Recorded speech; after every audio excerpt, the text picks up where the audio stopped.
তাবলিগ জামাত এই নামে, এটা হলো মূল মার্কাজ হলো নিজামুদ্দিনে ভারতে।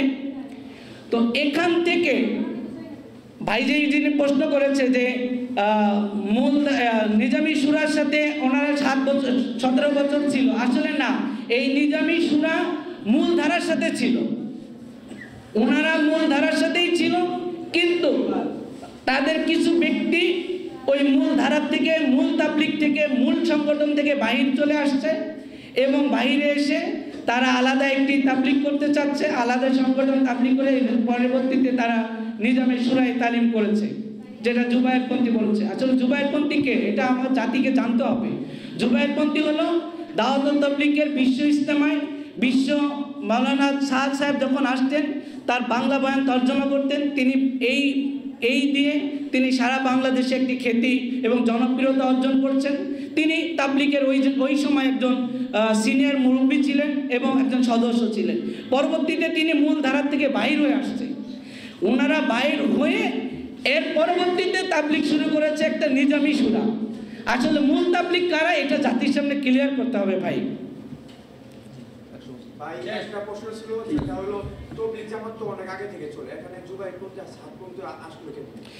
এই প্রশ্নটাই আমরা আজকে এখানে করেছি, যে আজকে আমরা জুলাই আগস্টে এত রক্ত দিয়েছি, এত কষ্ট করেছি, এত ত্যাগ স্বীকার করে আমরা যুদ্ধ করেছি, আমরা যুদ্ধ করে স্বাধীন বাংলাদেশ এনেছি। আমরা চেয়েছি খুনি, শীর্ষ সন্ত্রাসী খুনিদেরকে গ্রেপ্তার করা হবে, তাদের আইনের আওতায় আনবে, কিন্তু তাদেরকে এই পর্যন্ত একটি শেখ পরিবারের একটি মানুষকেও গ্রেপ্তার করতে পারলো না। অথচ এই দাওয়াতুল তাবলিগের ইস্যুকে কারা সামনে নিয়ে আসলো, এটা চিহ্নিত করতে হবে।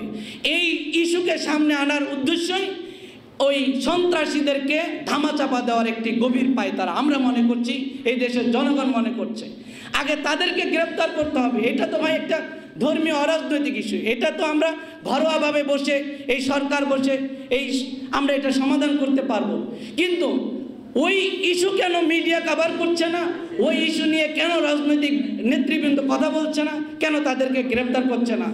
আমরা দেখছি তাদেরকে পুনর্বাসনের জন্য মনে হয় এই দেশের একটি গভীর ষড়যন্ত্র করছে। আমরা তাদেরকে এই গভীর ষড়যন্ত্র আমরা তাদেরকে প্রতিহত করবো ইনশাআল্লাহ।